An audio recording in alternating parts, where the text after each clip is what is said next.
안녕하세요. 유관방 잔소리쟁이 안영미 원장, 수다쟁이 최미영 원장입니다. 아이 키우는데 엄마들이 가장 고민 중에 하나가 성장에 필요한 영양분을 어떻게 공급하는지가 되게 궁금한 점이 많습니다. 그렇죠. 특히 아이들 처음 시작하는 이유식에 관해서. 네. 이유식 저희가 말씀을 많이 드리는데 오늘은 한 번 더 저희가 이제 너무 빠른 이유식에 의해서 부작용이 무엇이 생기는지 한 번 더 체크해서 말씀드리려고 합니다. 이유식 우리 애기가 너무 예쁘니까 좋은 걸 빨리 주고 싶은 어머님들 욕심이 많은 건 사실입니다. 근데 왜 빨리 하지 말라고 하는지 자꾸 물어보시거든요. 그렇죠. 요즘에 뭐 인터넷이라든지 또 저희도 하고 있는 이게 유튜브 정도에서 이제 정보를 많이 이렇게 접하시다 보니까 빠른 데서는 초기 의식 같은 경우에 뭐 생후 한 4개월부터 시작해서 6개월까지. 그다음에 이제 중기, 후기 이렇게 해서 넘어가야 되고 이 과정을 또 안 지키면 큰일 난다고 생각하시는데 저희가 항상 말씀드리지 않습니까? 아이들은 전부 다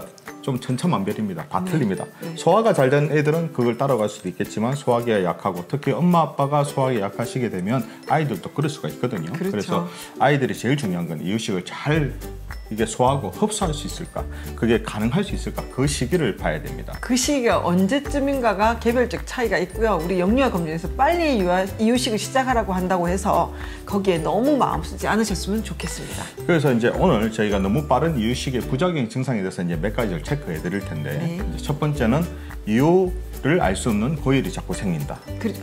고열도 생기지만 미열이 계속 반복된다고 얘기하시는 어머님도 있습니다. 그게 이제 이유식하면서 생길 경우일 수도 있거든요. 네. 두 번째는 이게 변비 또는 설사, 변의 문제가 생긴다. 네, 배변에 문제가 생긴다.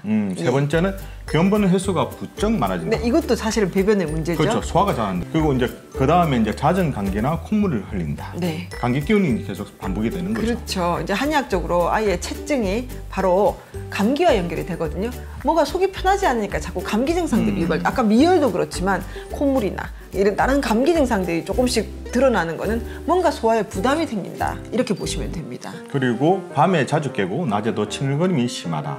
이게 우리가 말하는 또 야지증으로 말씀을 드릴 수가 있거든요. 그렇죠. 밤에 왜 깨나 하면 속이 불편한 거예요. 자려고 하는데. 그래서 자꾸 불편하니까 본인의 어떤 신호로 칭얼거리거나 이렇게 보채거나 울거나 이런 것들이 생깁니다. 그리고 또 이렇게 피부 발진이 생긴다. 밤에 피부 트러블이 생기는 거죠. 네네네.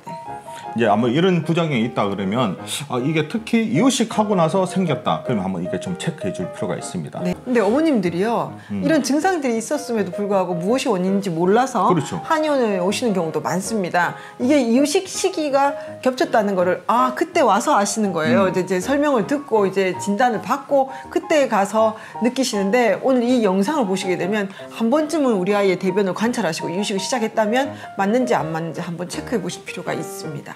그러면 도대체 언제 이유식을 해야 되는가? 그거는 딱 말씀드리면 아이 소화기와 장이 튼튼한 시기에 하면 된다고 말씀을 드릴 수 있겠습니다. 그렇죠. 그러면 그게 왜 또 그것도 그러냐 그러면 보통 신생아의 췌장 자체가 그렇죠.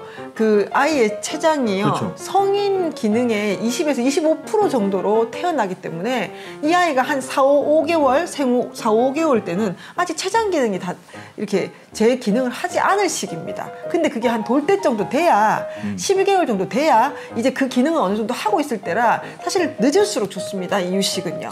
그래서 최소한 저희가 치아가 나는 시기 6개월 이후부터 그렇죠. 그리고 애들마다 좀 경우가 따라서 소화기가 좀 약한 애들 8개월이든 9개월이든 그 자체가 중요하다는 것입니다. 결국은 먹는 게 중요한 게 아니라 잘 흡수시키는 시기에 따라서 해야 한다는 겁니다. 그렇죠. 근데 그러니까 치아가 나기 시작한다고 얘기하셨잖아요. 그렇죠. 치아가 났다고 바로 이유식을 하는 것이 아닙니다. 우리 이제 조금 소녀들이 생리를 시작했다고 바로 임신할 수 있는 게 아닌 것처럼 치아가 났다고 바로 이유식 시작하자 이게 아니고 그래도 소화기가 조금 튼튼해지는 시기를 오늘 말씀드리니까 그 시기를 조금 생각해서 접목시켰으면 좋겠습니다. 보통 이렇게 빠른 이유식에서 저희 한의원에서는 저희가 보기에는 이게 기체증으로 저희가 생각을 하게 되거든요. 그래서 아이들 이렇게 소화가 안 돼서 좀 이유식 때문에 부담이 돼서 이제 기체증이 드러나게 되면 아까 말씀드린 것처럼 감기 증상이 이게 빈번하게 되고 그렇죠. 아토피 같은 피부 증상도 나타나게 되고 그리고 대변도 문제가 또는 설사가 되고 그리고 열도 아예 알 수 없는 열이 이제 그 반복이 된다든지 미열이 반복된다든지 그래서 자면서 또 머리에 땀이 나죠. 그래서 자주 깨는 증상, 야지증 증상이 생길 수 있단 네. 말이에요. 그래서 이런 거 같은 게 저희가 이제 아이들 같은 경우에 이제 기초적인 증상으로 보기 때문에 필요에 따라서는 좀 치료도 좀 필요하다고 저희가 보게 됩니다. 네. 만약에 아까 말씀드린 것처럼 저희가 그런 여러 가지 증상 중에서 제가 말씀드렸는데 그런 증상 중 한 2가지 정도가 겹쳐진다 그러면 한번 이유식을 중단해보고 아이 상태가 호전되는지 한번 살펴보는 것도 좋다고 볼 수가 그렇죠. 있습니다. 이유식을 일단 중단해서 한 일주일 정도 지켜보시고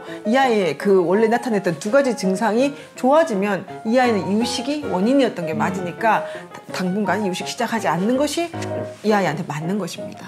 생각으로 저희 한의원에 저 애기들 영유아 왔을 때 애들 컨디션이 조금 그러니까 이유식과 통해서 이제 문제가 생기면 저희가 이유식을 한번 중단시켜 보거든요.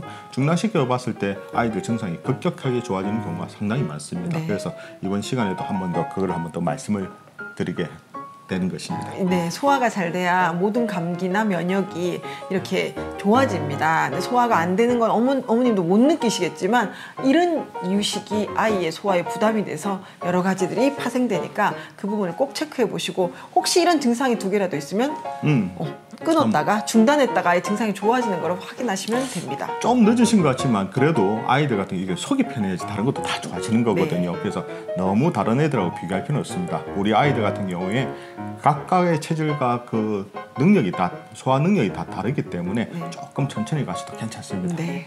자, 이처럼 궁금한 육아 정보는 언제든지 댓글 달아주시면 준비해 보도록 하겠습니다. 우리 아이들을 위한 잔소리쟁이 안유미 원장, 수다쟁이 최미영 원장이었습니다. 좋아요와 구독하기도 잊지 마시고요. 다음 영상에도 만나 뵙겠습니다. 육아는 한국.